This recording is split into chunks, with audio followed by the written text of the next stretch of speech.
CWRC ಇದೀಗ ತಮಿಳುನಾಡಿಗೆ 3,500 cusec ನೀರು ಬಿಡಬೇಕಂತ ಈಗ ಆದೇಶ ಆಗಿದೆ. ಈ ಒಂದು ವಿಚಾರಕ್ಕೆ ಜನ ಏನು ಹೇಳ್ತಾರೆ ಬೆಂಗಳೂರು ಜನ ಮಾತಾಡಿಸ್ತೀನಿ. ಸರ್ ನಮಸ್ತೆ. ಈಗ ಕಾವೇರಿ ನೀರು ಬಿಡಬೇಕಂತ ಈಗ ಆದೇಶ ಆಗಿದೆ, ಏನು ಹೇಳಿದ್ರಿ ಸರ್ ಅಂತ?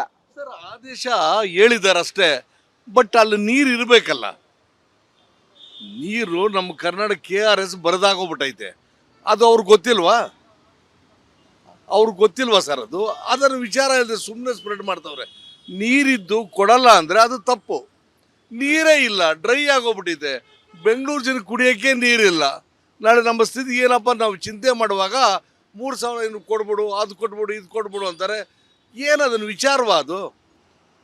ಸುಮ್ಮನೆ ಹೆಂಗಿರಿ? ಇವಾಗ ನೀರಿದ್ದರೆ ನಾವು ಕೊಡೋಣ. ಅಕಾರ್ಡಿಂಗ್ ಟು ಕಾನೂನು ಪ್ರಕಾರವಾಗಿ ನೀರು ಎವ್ರಿ ಇಯರ್ ಕೊಡ್ತಾ ಇದ್ದೀವಿ. ಹಿಂದೆ ಲಾಸ್ಟ್ ಟೈಮು ಅಲ್ಲಿ ನೀರು ಬಂತು, ಬೇಡ ಅಂದರೂ ಕೊಟ್ಟೋ, ಬೇಡ ಬೇಡ ಅಂತ ಹೇಳಿದ್ರಿ. ಬೇಡ್ರಿ ಮಡ್ರಾಸ್ ತುಂಬೋಗ್ಬಿಡ್ತದೆ ಅಂತ ಹೇಳಿದ್ರಿ. ಇವಾಗ ನಮ್ಮಲ್ಲಿ ನೀರಿಲ್ಲ, ಅನುಸರಿಸ್ಕೊಳ್ಳಿ. ನೀವು ಅನುಸರಣೆನೇ ಇಲ್ವಲ್ಲ. ನಿಮ್ಮ ರಾಜಕೀಯ ಬೇಡ ಸ್ವಾಮಿ. ಪ್ರಜಾಪ್ರಭುತ್ವದಲ್ಲಿ ಪ್ರಜೆಗಳ ಬಗ್ಗೆ ಯೋಚನೆ ಮಾಡೋ ವ್ಯಕ್ತಿತ್ವ ಅಂತ ಹೇಳ್ಬೇಕು. ಪಾರ್ಟ್ ಆಫ್ ಇಂಡಿಯಾ ಅದು ತಮಿಳ್ನಾಡು ಪಾರ್ಟ್ ಆಫ್ ಇಂಡಿಯಾ. ಇವಾಗ ಅವರು ನಮ್ಮ ಸ್ನೇಹಿತರೆ ಅಲ್ಲಿ ಪಕ್ಕದ್ದು ರಾಜ್ಯ ಇರೋದು. ನಮ್ಮ ಹತ್ರ ಸದ್ಯ ಎಕ್ಸಸ್ ಆಫ್ ವಾಟ್ರ್ ಇದ್ದರೆ ದಯವಿಟ್ಟು ತೊಗೊಳ್ಳಿ, ಬೇಡ ಅನ್ನಲ್ಲ. ಈಗ ಮೇಕೆದಾಟು ಡ್ಯಾಮ್ ಕಟ್ತೀರಿ ಅಂತಾರೆ, ಡ್ಯಾಮ್ ಕಟ್ಟಕ್ಕೆ ಬಿಡಲ್ಲ ಅಂತಾರೆ. ಡ್ಯಾಮ್ ಯಾಕೆ ಕಟ್ಟಬೇಕು ಅಂದರೆ ಯಾವುದಾದ್ರು ನೀರು ಸ್ವಲ್ಪ ಜಾಸ್ತಿ ಬಂದರೂ ಅಲ್ಲಿ ಸ್ಟಾಕ್ ಆಗುತ್ತೆ. ಸ್ಟಾಕ್ ಆದಮೇಲೆ ಬಿಡ್ಬೋದು. ಅಲ್ಲಿ ಬೇರೆ ನೀರು ಸುಮ್ಮನೆ ಸಮುದ್ರಗೆಲ್ಲ ಹೋಗ್ಬಿಟ್ಟೆ ನೀರೆಲ್ಲ ಅದ್ರ ಸುತ್ತ ಇದು ಎಲ್ಲ ವೇಸ್ಟ್ ಆಗುತ್ತಲ್ಲ ನೀರು. ಅದಕ್ಕೆ ಮೇಕೆದಾಟು ಡ್ಯಾಮ್ ಕಟ್ಟೋದೇನು ತಪ್ಪಿಲ್ಲ ಸರ್. ಈಗ ಕಾವೇರಿ ವಿಷಯಕ್ಕೆ ಬಂದರೆ ಹಲವಾರು ವರ್ಷಗಳಿಂದ ನಡೀತಾ ಇದೆ. ಯಾವತ್ತಾದ್ರೆ ಪರಿಹಾರ ಕಂಡುಕೊಂಡಿದ್ದಾರಾ? ಸುಮ್ಮನೆ ಇವರು ಕಾವೇರಿ ಇಶ್ಯೂ ಬಂದಾಗ ಈ ಮಳೆ ಬಂದಿರೋ ಟೈಮಲ್ಲಿ ಎತ್ತಾಡೋದು, ಆಮೇಲೆ ವಿರೋಧ ಪಕ್ಷ ರಾಜ್ಯ ಪಕ್ಷ ಆದಾಗ ವಿರೋಧ ಆದಾಗ ಇವರೇ ಓಡ್ಕೊಂಡು ಇದು ಮಾಡೋದು. ಒಂದೇ ಭಾರತ ದೇಶದಲ್ಲಿ ಇದ್ದೀರಿ, ಎಲ್ಲರೂ ಹಂಚ್ಕೊಂಡು ಇದು ಮಾಡಬೇಕು. ಈಗ ನೀರಿಲ್ಲ, ನೀರಿನ ಸಮಸ್ಯೆ ಇದೆ, ನೀರು ಬಿಡೋಕ್ಕೆ ಕಷ್ಟ ಆಗುತ್ತೆ.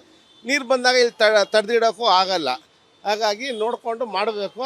ಇದಕ್ಕೆ ಒಂದು ಪರಿಹಾರ ಇಡಬೇಕು. ನೀವು ಯಾರೇ ಆಗಲಿ, ಯಾವುದೇ ಸರ್ಕಾರ ಬರಲಿ, ಎಷ್ಟು ಮುಖ್ಯಮಂತ್ರಿಗಳು ನೋಡ್ಬಿಟ್ಟಿದ್ದೀವಿ, ಏನಕ್ಕೂ ಬೇಡ ಹೋಗಿ. ಇವರು ಏನು ಮಾಡ್ತಾರೆ? ಇವರು ಪ್ರತಿ ವರ್ಷವೂ ಇದ್ರ ಹಿಂದೆ 91 ಬಂಗಾರಪ್ಪ ಪೀಡಿಯಿಂದ ನಡ್ಕೊಂಡು ಬಂದಿದೆ. ಎಂತೆಂಥ ಗಲಾಟೆಗಳಾಗಿದೆ. ಏನಾದರೂ ಪರಿಹಾರ ಕಂಡುಕೊಂಡಿದ್ಯಾ? ಒಂದು ಲೀಡ್ರ್ ಆದಮೇಲೆ ನಾವೇ ಸಣ್ಣ ಮಕ್ಕಳು ಒಳ್ಳೆ ತೀರ್ಮಾನ ತೊಗೊಬಿಡ್ತೀವಿ. ಯಾಕೆ ತಗೊಳಕ್ಕಾಗ್ತಾಯಿಲ್ಲ? ಇವರು ರಾಜಕೀಯ ಬೇಳೆ ಬೇಯಿಸ್ಕೊಳ್ಳೋಕೆ ಇದು ಮಾಡ್ತಾಯಿದ್ದಾರೆ. ಇದನ್ನು ಕಿತ್ತಾಕಬೇಕು. ನೀರು ಇಲ್ದಾಗ ನೀರು ಬಿಡೋಕ್ಕಾಗಲ್ಲ, ಇದ್ದಾಗ ಅದು ಹೋಗುತ್ತೆ ಅಷ್ಟೆ. ಈಗ ನಾವು ಇರೋದು ಒಕ್ಕೂಟ ಸರ್ಕಾರ ಅಂದರೆ ಎಲ್ಲ ರಾಜ್ಯಗಳು ಸಮಾನವಾಗಿ ತಮ್ಮ ನೀರಿರ್ಬೋದು, ಯಾವುದೇ ಸಂಪತ್ತನ್ನು ಹಂಚಿಕೆ ಮಾಡ್ಕೋಬೇಕು. ಈಗ ಕಾವೇರಿ ವಿಚಾರದಲ್ಲಿ ರಾಜ್ಯ ಸರ್ಕಾರ ಅಥವಾ ಯಾವುದೇ ಸರ್ಕಾರಗಳಿಲ್ಲ, ಈಗಾಗಲೇ ಕೋಟ್ಯಾಂತರ ರೂಪಾಯಿ ಹಣ ಹರಿದೋಗ್ಬಿಟ್ಟಿದೆ. ಕಾವೇರಿ ನೀರು ಹರಿದಂಗೆ ಹರಿತಾ ಇದೆ. ಸೊ ಹೀಗಾಗಿ ಒಂದು ಕಡೆ ಟ್ಯಾಕ್ಸ್ ಪೇಯರ್ಸ್ ಹಣ ಹೋಗ್ತಾ ಇದೆ, ಅದಕ್ಕೆ ಯಾವ ಅಕೌಂಟಬಿಲಿಟಿ ಇಲ್ಲ. ಅದೆಷ್ಟು ಕೋಟಿಗಳು ಇವರು ಈಗಾಗಲೇ ಈ ಒಂದು ಕಾವೇರಿ ನೀರಿನ ವಿಚಾರದಲ್ಲಿ ಸಂಬಂಧಪಟ್ಟಂತಹ ವಕೀಲರುಗಳಿಗೆ ಕೊಟ್ಟಿದ್ದಾರೆ ಅನ್ನೋದು ಒಂದು ಭಾಗ. ಎರಡನೇದಾಗಿ ಈಗಾಗಲೇ ಮಳೆ ಪ್ರಮಾಣ ಈ ಸಾರಿ ತುಂಬ ಕಡಿಮೆ ಆಗಿರುವಂಥದ್ದು ಎಲ್ಲರಿಗೂ ಗೊತ್ತಿದೆ. 40% ಮಳೆ ಪ್ರಮಾಣ ಈ ಸಾರಿ ಕಡಿಮೆ ಆಗಿರುವಂಥದ್ದು. ಇಂಥ ಸಂದರ್ಭದಲ್ಲಿ ಕೇಂದ್ರ ಸರ್ಕಾರ ಮಧ್ಯಪ್ರವೇಶ ಮಾಡಬೇಕು.